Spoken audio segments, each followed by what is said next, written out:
నమస్కారం అమ్మ. అమ్మ శ్రీమాత్రే నమః. అమ్మ, మాకు లాస్ట్ వీడియోలో వచ్చేసి సింహరాశి వారి యొక్క లక్షణాలు, గుణగణాలు ఎలా ఉంటాయి అనేసి మాకు తెలియచేశారు. ఇక మనం తదుపరి రాశి ఒక్కసారి చూసుకున్నట్లయితే కన్యా రాశి. సాధారణంగా ఎవరైనా వారానికి ఈ రాశి యొక్క లక్షణాలు ఎలా ఉంటాయి, నెలకి ఎలా ఉంటాయి, సంవత్సరానికి ఎలా ఉంటాయి అన్న దాని గురించి అయితే తెలియచేస్తారు. బట్ ఇప్పుడు నేను మిమ్మల్ని అడిగేది ఏంటి అంటే, జీవితాంతం పుట్టినప్పటి నుంచి చచ్చేంత వరకు ఈ రాశి యొక్క వ్యక్తి వారి యొక్క లక్షణాలు ఎలా ఉంటాయి అనేసి నేను మిమ్మల్ని అడుగుతున్నాను. సో ఈ రాశి లక్షణాలు ఎలా ఉంటారంటే, అంటే ఈ రాశిలో పుట్టినవారు ఆడవారు కానీ మగవారు కానీ, సో వారు ఎలా ఉంటారు జీవితాంతం? తప్పకుండా అమ్మ.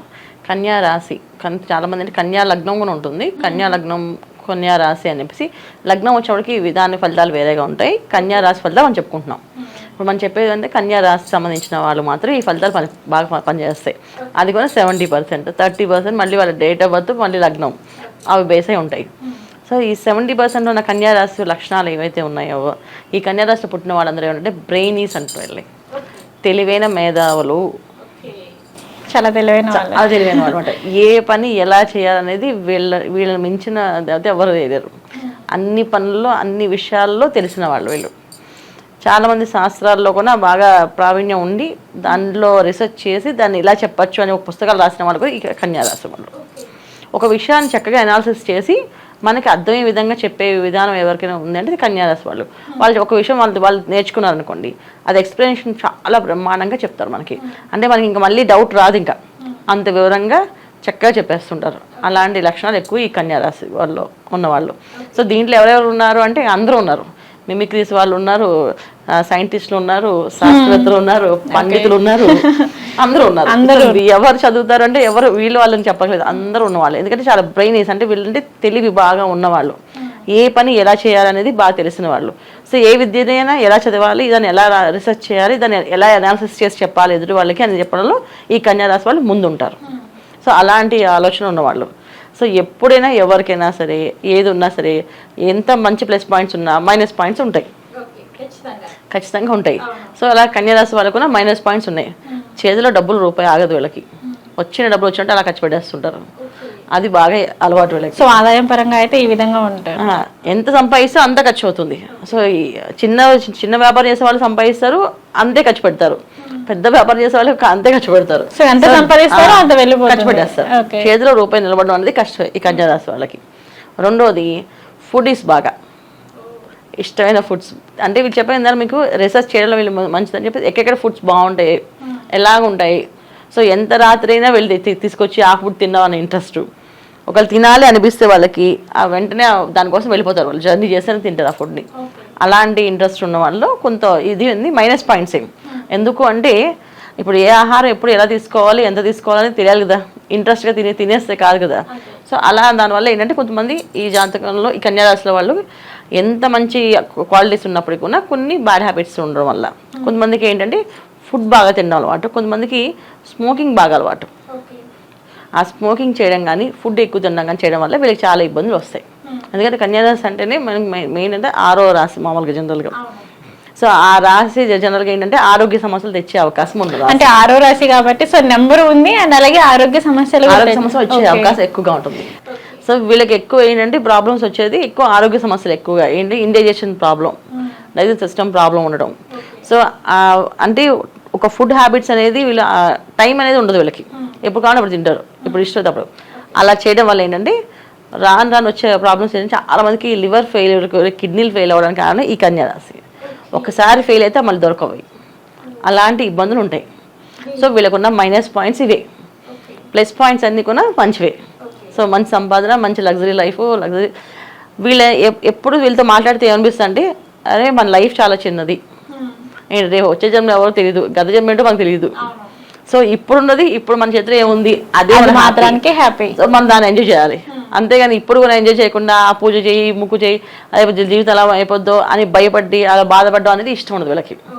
సో లైఫ్ అనేది చాలా హ్యాపీగా తీసుకోవాలి, అది జరుగుతూ వెళ్ళాలి అనే లక్ష్యం ఎక్కువగా ఉంటుంది. సో దానివల్ల ఏంటంటే కొంత ఇబ్బందులు గురయ్యే అవకాశం కూడా ఉంది. చాలామంది ఫైనాన్షియల్గా చాలా స్ట్రగుల్ చేసేవాళ్ళు, కొంతమంది అప్పులు బాగా చేసుకొని కూడా ఇబ్బంది పడేవాళ్ళు. ఎందుకంటే 6వ రాశి అంటే రోగాలే కలగదు, అప్పులు కూడా. సో వీళ్ళ మాటలు వింటే ఎవరైనా డబ్బులు ఇచ్చేస్తారు, ఎంత తప్పైనా వీళ్ళు కొట్టేస్తుంది, వీళ్ళకి క్షణాల్లో వచ్చేస్తుంది వాళ్ళకి డబ్బులు. సో వాళ్ళ మాట్లాడే విధానం అలా ఉంటుంది. సో వీళ్ళు మార్కెటింగ్లో చాలా ఇంటెలిజెన్స్ అనమాట. అసలు ఏ పనైనా ఒక వస్తువు అమ్మాలంటే బయట వాళ్ళందరూ ఒక రకంగా అమ్మితే వీళ్ళు బ్రహ్మాండంగా దాన్ని అందరికంటే ఎక్కువ రేట్లో అమ్మేయగలరు. సో వాళ్ళ మాటలతో అంత చక్కగా కన్విన్స్ చేయగలుగుతారు, అంత చక్కగా మాట్లాడగలుగుతారు. సో మంచి వాళ్ళే, కాకపోతే ఈ దురలవాట్లు ఉన్న వాళ్ళు మానేసుకోవాలి. ఏం లేవనుకోండి, వాళ్ళు చాలా హ్యాపీ, వాళ్ళ గురించి మనం ఆలోచించగలం. ఇందులో శాస్త్రం చదివే వాళ్ళు పండితులు ఉన్నారు, వాళ్ళకే పరిహారాలు అవసరం లేదు, ఎందుకంటే వాళ్ళకి అన్నీ తెలుసు ఏం చేసుకోరు. సో ఎవరైతే చేయని ఈ అలవాట్లు ఉన్నారో వాళ్ళు రెమెడీస్ చేసుకోవాలి. ఓకే, అలాగే అమ్మ వీరి కన్యరాశి వారిని ఒకసారి చూసుకున్నట్లయితే మరి వీరు కుటుంబ సభ్యులతోటి, అలాగే ముఖ్యంగా ఏంటంటే వారి యొక్క జీవిత భాగస్వామితో వారు ఏ విధంగా ఉంటారు అంటారు? చాలా ప్రేమగా ఉంటారు నాన్న. చాలా వైఫ్ అండ్ హస్బెండ్ ఇద్దరు చాలా హ్యాపీగా ఉంటారు. చెప్పే కదా వీళ్ళు లగ్జరీస్ లైఫ్ అంటే ఇంట్రెస్ట్. ఇప్పుడు ఇవాళ కావాల్సింది ఆడపిల్లకైనా మగపిల్లలకైనా ఏం కావాలి? అలా ఇప్పుడు పూజ చేస్తానా అంటే బాధపడాలి, లేదు మన సినిమాకి వెళ్దాం ఏమొద్దు పూజ అంటే ఎంత హ్యాపీగా ఫీల్ అవుతారు, చాలా హ్యాపీగా ఫీల్ అవుతారు. అంతే కదా. సో నువ్వు ఇలా వంట చేయకూడదు, నేను తీసుకొస్తే బయటికి చేయాలనుకో, అప్పుడు ఇంట్లో వైఫ్ ఏమో అనుకుంటుంది, మా ఆయన చాలా మంచివారు, చాలా హ్యాపీగా చూసుకుంటారు, బాగా చూసుకుంటారు, నేనే వంట చేయాలని రూల్ ఏం లేదు, హ్యాపీ బయట తీసుకొస్తారు, నాకు ఓపిక లేదంటే సరే. ఇంకొకటి ఏంటంటే వీళ్ళు ఫుడీస్ అని చెప్పాలి, వీళ్ళు టేస్టీ ఫుడ్స్ ఇష్టం కదా. సో ఆటోమేటిక్గా ఫుడ్ తీసుకెళ్ళినప్పుడు వీళ్ళు ఒకరు తినరు, వీళ్ళతో పాటు 10 మంది తీసుకుని వెళ్తారు. సో వాళ్ళందరికి డబ్బులు వీళ్ళు ఖర్చు పెడతారు. సో డబ్బులు చేతిలో ఆగమని చెప్పాను కదా, ఇలా స్నేహితులందరికీ ఫుడ్ పెట్టడం ఇష్టము, వాళ్ళు తినేది బాగుందని చెప్పడం, చాలా బాగా చేస్తారా అనడం, ఆర్గనైజ్ బాగా చేస్తారా అని పొగడము, ఈ పొగడతలు పడిపోవడము, దీనివల్ల ఇబ్బంది పడ్డాము, ఇవి జరుగుతాయి కన్యారాశి వాళ్ళకి. సో ఖచ్చితంగా వీళ్ళు చేయాల్సిన ఏంటంటే పరిహారాలు చేసుకోవాలి. వైఫ్ అండ్ హస్బెండ్లు అయినా సరే కాదు, స్త్రీ పురుషులు ఇద్దరికి కూడా లక్షణాలు ఉన్నాయి. కొంత ఆడవాళ్ళకి ఈ కన్యారాశిలో ఏం రాకపోయినా వాళ్ళు చిన్న చిన్న ఇంట్లో చిన్న చిన్న చిట్కాలతో కూడా వ్యాపారం చేసేస్తారు వాళ్ళు. సో చాలా మంది ఇప్పుడు వాళ్ళ రోజు యూట్యూబ్ ఛానల్స్ లో మా ఇంట్లో ఈ చెట్టు గురించి పెంచాం, ఈ పువ్వు పెంచాం, ఇలా పెంచాం, ఇలా ఉంది చెప్తారు కదా. ఎక్కువ ఈ కన్యారాశి వాళ్ళే, వాళ్ళకి ఇంట్రెస్ట్ అనమాట. ఎవరికైనా చెప్పాలంటే మనం ఎందుకు వదిలేయడం, మనకు తెలిసిన సబ్జెక్ట్ చెప్దాము అని ధైర్యం చేసే వాళ్ళు కూడా ఈ కమర్షియల్ యాక్టివిటీస్ ఎక్కువ. బ్రైనీస్ అని చెప్పాం కదా, తెలివైన వాళ్ళు ఎప్పుడు కూడా ఖాళీగా ఉంటారు కదా, ఏదో ఒక పని చేసి సంపాదించాలనుకుంటారు. సో హౌస్ వైఫ్స్ కూడా ఈ కన్యారాశిలో హౌస్ వైఫ్ అయినప్పుడు కూడా ఆమె ఒక ఉమెన్గా తను చేయగలిగిన శక్తి ఏవైతే చేయగలనో నాకు అవన్నీ తెలుసు అని చెప్పి చేస్తుంది అనమాట. సో చాలా మంచి మంచి లక్షణాలు అన్నీ ఉన్నాయి అన్న. కాకపోతే వీళ్ళకు ఉన్న ఒకే ఒక మైనస్ పాయింట్ ఈ ఒక్కటే. ఇవి తగ్గించుకోగలిగితే వీళ్ళు హ్యాపీ లైఫ్. ఓకే అమ్మ, మీరు చెప్పారు వీళ్ళకి ఆరోగ్యం పరంగా కూడా అంతా బాగుంది, బట్ ఏంటంటే ఆరోగ్యపరంగా చూసుకున్నట్టయితే కొంచెం ఇబ్బందులు ఉన్నాయి అని చెప్పారు. సో దానికి వీరు ఎటువంటి పరిహారం చేసుకుంటే వీరికి బాగుంటుంది అంటారు? ఎప్పుడైనా హైజీనిక్ ఫుడ్ ఇంట్లో చేసుకుని తింటాం. ఎంత హైజీనిక్ అయినా హోటల్లో హైజీనిక్ చూపించినా సరే కాదు, వీళ్ళకి ఇంటి ఆహారం ఒంటికి పడుతుంది. వీళ్ళు ఎప్పుడు కూడా ఇంట్లో తయారు చేసుకున్న ఫుడ్ని ఇంట్లో తయారు చేసుకుని తినడం మంచిది. వీళ్ళు బయట ఫుడ్ కానీ ఫ్రిడ్జ్ ఫుడ్స్ కానీ పిజ్జాస్ బర్గర్స్ ఇలాంటివి ఏం తినకూడదు. ఇలా తినడం వల్ల వీళ్ళకి ఆరోగ్య సమస్యలు వస్తే అవి పోవు. సో వీళ్ళకి చేయకుండా ఉండడం వల్ల చాలా చాలా మంచి విశేషం.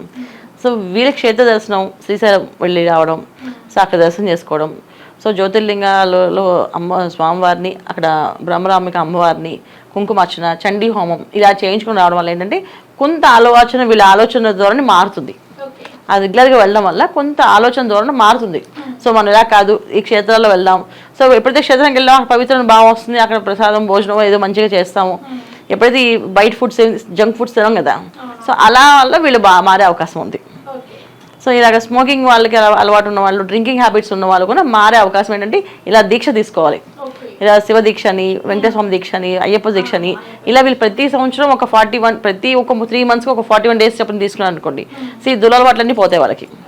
సో ఈ పోవడం వల్ల ఏంటంటే వీళ్ళు హ్యాపీగా ఉండగలుగుతారు. సో అన్ని తెలివితేటలు ఉన్నా సరే మైనస్ పాయింట్స్ ఎప్పుడైతే మనకి ఉన్నాయో అది చాలా ఇబ్బంది పడతాం. సో ఆ ప్రాబ్లమ్స్ లేకుండా వీళ్ళు హ్యాపీగా ఉండగలుగుతారు ఈ చేస్తే.